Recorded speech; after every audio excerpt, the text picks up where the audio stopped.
Hello everyone and good morning. My name is Vivek Sharma and today we're going to discuss about the most important issues of the day. First article, Manipur में president rule apply कर दिया गया है, तो we gonna talk about that.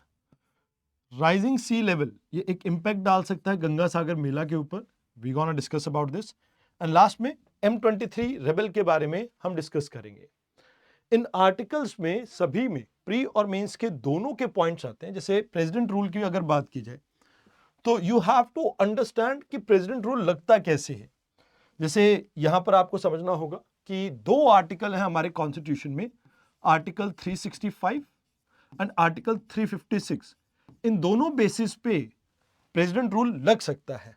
अभी मणिपुर में जो president rule लगा है वो आर्टिकल 356 के अंडर लगा है, जहां पर यह कहा जाता है कि भाई गवर्नमेंट अब फंक्शन नहीं कर सकते कॉन्स्टिट्यूशन के अकॉर्डिंग, और इस बेसिस पे यहां पे जो प्रेसिडेंट रूल है उसे इंपोज किया गया है.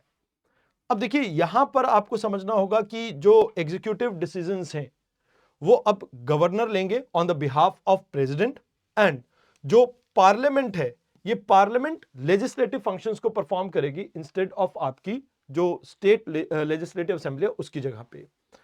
अब प्रेसिडेंट रूल कब इंपोज किया जाता है? तो जैसे मैंने आपको बताया कि स्टेट गवर्नमेंट जो है वो कॉन्स्टिट्यूशन के अकॉर्डिंगली काम नहीं कर रही है, तो उस केस में इसे इंपोज किया जा सकता है.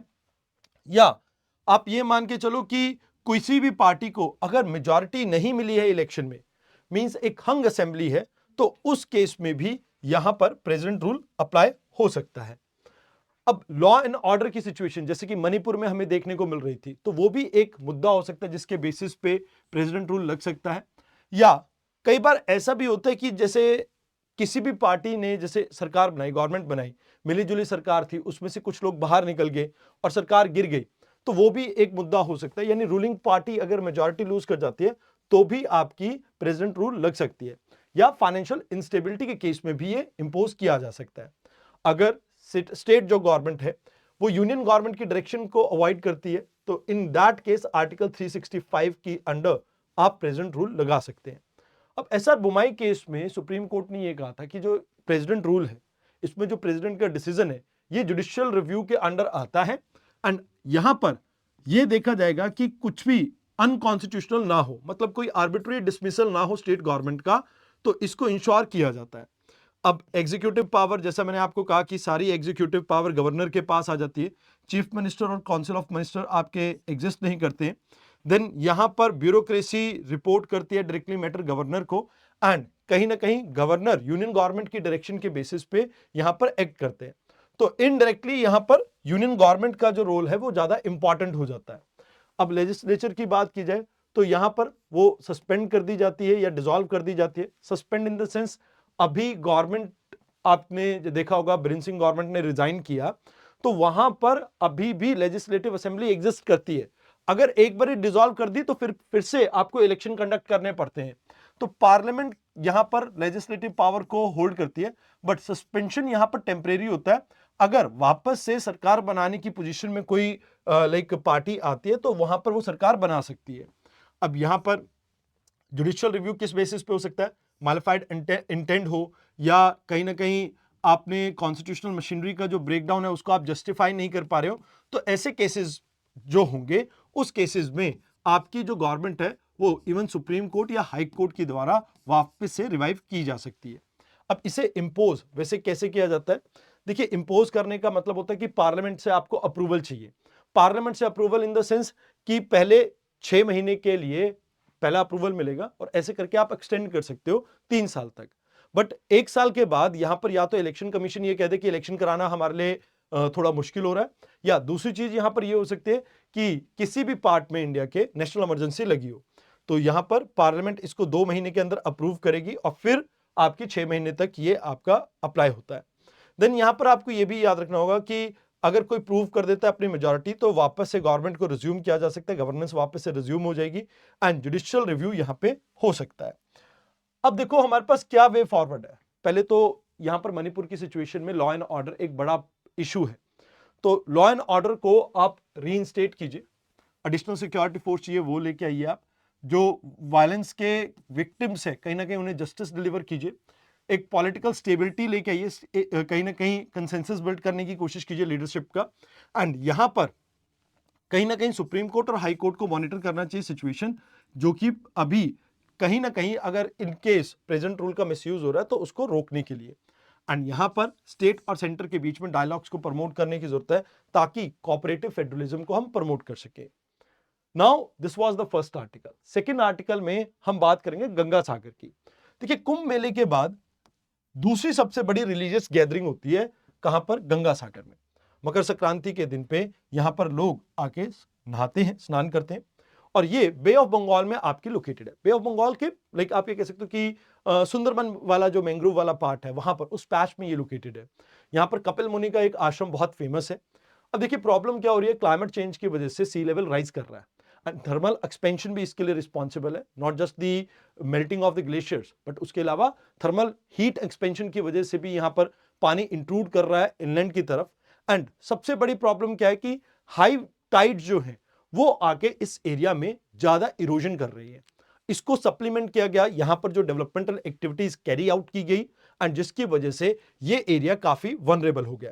तो यहां पर जैसा मैंने आपको कहा कि सागर आइलैंड के ऊपर रिलीजियस गैदरिंग होती है जहां पर गंगा मीट करती है आपकी बे ऑफ बंगाल से। मकर संक्रांति के दिन लोग आके यहां पर नहाते हैं and second largest preliminary gathering है आपकी कुंभ के बाद। इसे नेशनल मेला का भी आपका स्टेटस मिला हुआ है। अब यहां पर सी लेवल जो राइज कर रहा है इसकी वजह से हो क्या रहा है? देखो, सबसे पहली बात तो बे ऑफ बंगाल में हमने कहीं ना कहीं इंक्रोचमेंट ज्यादा कर दी है। जो सुंदरबन था उस सुंदरबन को हमने कहीं ना कहीं डिफॉरेस्टेड कर दिया है, और इसके पीछे रीजन क्या है कि हम बहुत बड़े बड़े इंफ्रास्ट्रक्चर प्रोजेक्ट्स यहां पर लेके आए। इसकी वजह से कहीं ना कहीं जो आपकी प्रॉब्लम वो इंक्रीज हुई। अब डिफॉरेस्टेशन हुआ, उसके बाद हमने उसको ठीक करने के लिए जियो टेक्सटाइल एम्बार्कमेंट को यूज किया जहां पर सिंथेटिक मटेरियल से इरोजन को प्रिवेंट करने की हमने कोशिश की, बट बाय एंड लार्ज ये चीज फेल हुई है।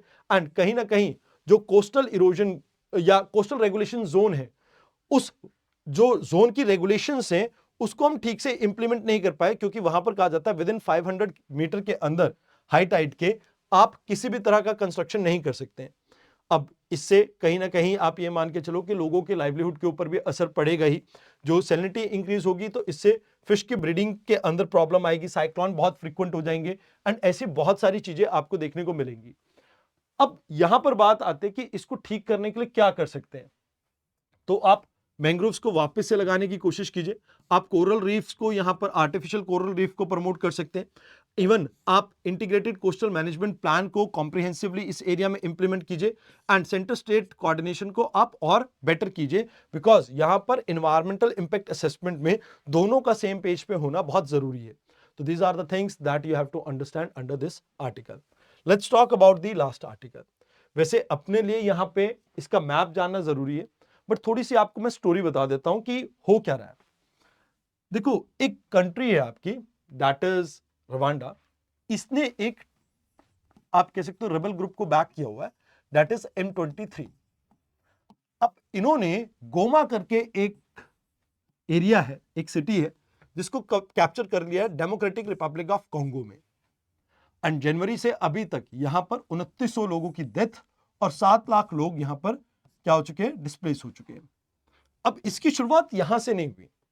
एक्चुअल में जो डेमोक्रेटिक रिपब्लिक ऑफ कॉन्गो है इसका कॉन्फ्लिक्ट वहीं से स्टार्ट होता है, और मतलब आप ये कह सकते हो कि रवांडा वाले पार्ट में भी इसका कुछ ना कुछ रोल रहा है।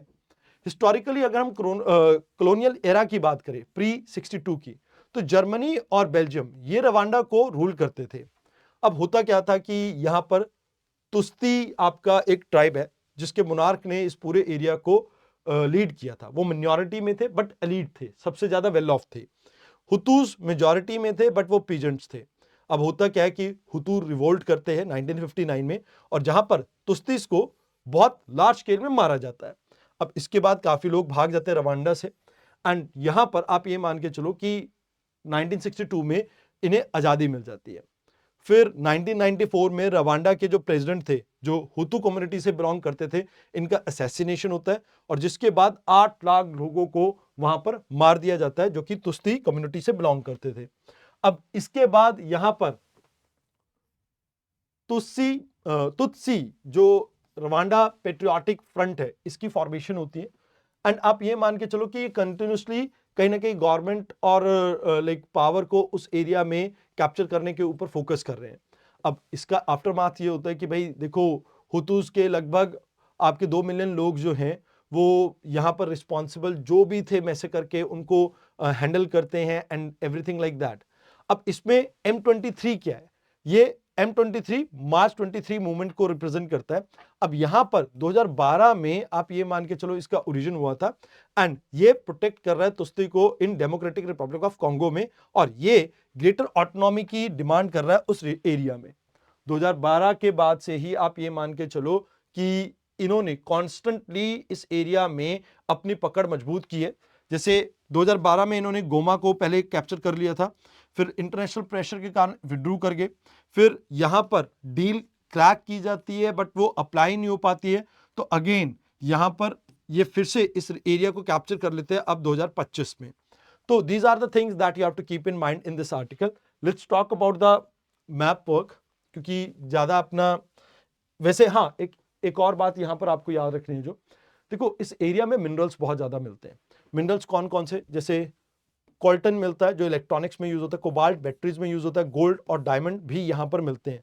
तो इसमें इस एरिया की इंस्टेबिलिटी के अंदर एक मेजर रीजन ये भी है कि ये रिसोर्स रिच एरिया है जिसके ऊपर यहाँ के लोग क्या करना चाहते हैं, कैप्चर करना चाहते हैं, बिकॉज ऑलमोस्ट वर्ल्ड का 40% कोल्टन सिर्फ और सिर्फ इस एरिया में आपका मिलता है। तो अगर डेमोक्रेटिक रिपब्लिक ऑफ कॉन्गो की बात करें तो ये अटलांटिक ओशन में खुलता है आपका। एक तरफ रिपब्लिक ऑफ कॉन्गो आ जाता है, central African Republic, south Sudan, Uganda, Rwanda, Burundi and ये हल्का सा पार्ट तंजानिया का, देन ये मालावी, ये जाम्बिया आ गया, अंगोला। तो इन सब कंट्रीज के साथ ये अपना बॉर्डर शेयर करती है। अब यहां पर आपको याद रखना है कि ये एक वाटर बॉडी आपको देखने को मिल रही होगी, इसका नाम है लेक तंगानिका। यहां पर से आपकी कॉन्गो रिवर भी निकलती है एंड कव रिवर भी आपकी एक इंपॉर्टेंट रिवर है इस एरिया में। तो दैट इज देयर।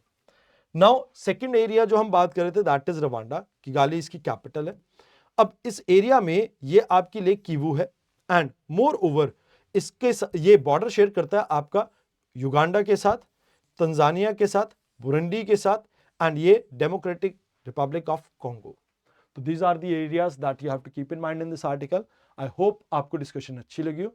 तो आज के लिए इतना ही, धन्यवाद।